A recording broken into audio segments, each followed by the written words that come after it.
Hello friends, जय श्री कृष्ण। आप सभी का हमारे यूट्यूब चैनल पे हार्दिक स्वागत है।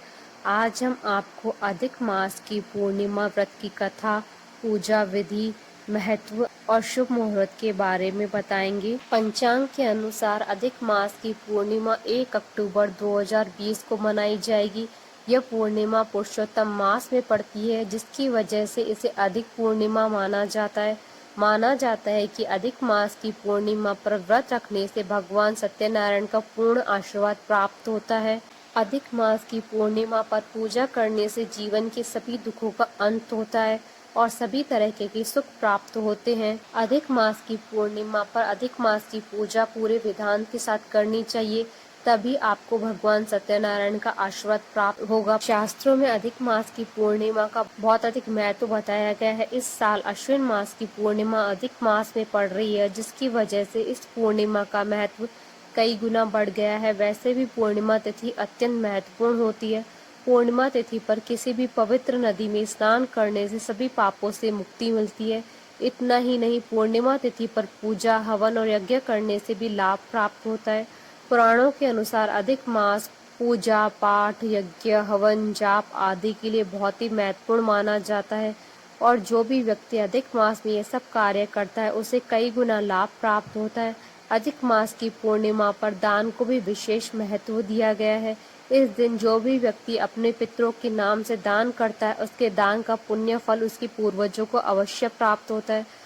अधिक मास की पूर्णिमा मंत्र जाप के लिए भी विशेष मानी जाती है। यदि आप किसी भी मंत्र को सिद्ध करना चाहते हैं तो आप इस दिन मंत्र जाप करके उसे सिद्ध कर सकते हैं। इस दिन आपको ब्राह्मणों और निर्धन व्यक्तियों को भोजन कराकर दान अवश्य देना चाहिए। ऐसा करने से आपकी पुण्य फलों में वृद्धि होगी। और इसके साथ ही यदि आप अधिक मास की पूर्णिमा पर भगवान सत्यनारायण जी की कथा करते हैं तो आपको उनकी भी कृपा प्राप्त होगी। शुभ मुहूर्त। अधिक मास पूर्णिमा का शुभ मुहूर्त।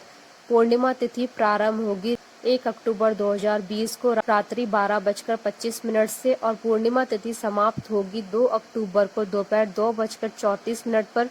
पूजा विधि। पूर्णिमा तिथि पर भगवान सत्यनारायण जी की पूजा अर्चना की जाती है, इसलिए आप इस दिन भगवान सत्यनारायण की पूजा अवश्य करें। इस दिन साधक को किसी पवित्र नदी में स्नान करना चाहिए। पूजा से पहले साफ वस्त्र धारण करने चाहिए। इसके बाद एक साफ चौकी पर गंगा जल छिड़क कर उस पर भगवान सत्यनारायण जी की मूर्ति या प्रतिमा स्थापित करें।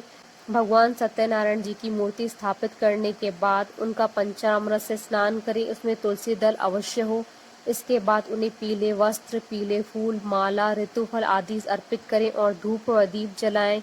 यह सभी चीजें अर्पित करने के बाद भगवान विष्णु की धूप और दीप जलाकर विधिवत पूजा करें। भगवान सत्यनारायण जी की कथा पढ़ें या सुने, क्योंकि बिना सत्यनारायण भगवान की कथा सुने बिना ये पूजा अधूरी मानी जाती है। इसके बाद भगवान सत्यनारायण की धूप दीप से आरती करें और भगवान सत्यनारायण की आरती उतारने के बाद पंजीरी का भोग लगाएं। अंत में पंजीरी और चरणामृत को प्रसाद के रूप में सभी लोगों के बीच बांटें और स्वयं भी ग्रहण करें। फ्रेंड्स, सत्यनारायण भगवान की पूजा विधि और कथा का वीडियो आप देख सकते हैं हमारे चैनल पे। इसका लिंक आपको डिस्क्रिप्शन बॉक्स में भी मिल जाएगा। सत्यनारायण भगवान की कथा के साथ साथ इस दिन अधिक मास की कथा भी अवश्य पढ़नी या सुननी चाहिए, जिससे आपका व्रत सफल हो सके। अधिक मास की पूर्णिमा की कथा। पौराणिक कथा के अनुसार कांतिका नगर में धनेश्वर नाम का एक ब्राह्मण निवास करता था। उसकी कोई संतान नहीं थी। वह ब्राह्मण दान मांगकर अपना गुजारा करता था। एक बार उस ब्राह्मण की पत्नी नगर में दान मांगने के लिए गई, लेकिन उसे नगर में उस दिन किसी ने भी दान नहीं दिया, क्योंकि वह निसंतान थी। वहीं दान मांगने पर उस ब्राह्मण की पत्नी को एक व्यक्ति ने सलाह दी कि वो काली माँ की आराधना करे। उसके बाद ब्राह्मण दंपति ने ऐसा ही किया और 16 दिनों तक काली माँ की आराधना की, जिसके बाद काली माँ स्वयं प्रकट हुई। माँ ने उन्हें संतान प्राप्ति का वरदान दिया और कहा कि अपने सामर्थ्य के अनुसार तो आटे के दीप हर पूर्णिमा को जलाना और हर पूर्णिमा को एक एक दीपक बढ़ा देना।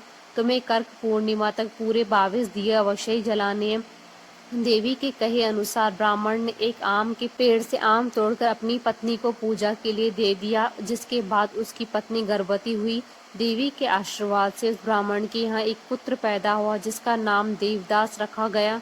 जब वह बड़ा हुआ तो वह पढ़ने के लिए काशी गया। देवदास के साथ उसके मामा भी गए। दोनों के साथ रास्ते में एक घटना घटी जिसके बाद देवदास का प्रचंड वंश में विवाह हो गया। जबकि देवदास ने पहले से ही बता दिया था कि वह अल्पायु है, लेकिन फिर भी उसका विवाह जबरदस्ती से कर दिया गया।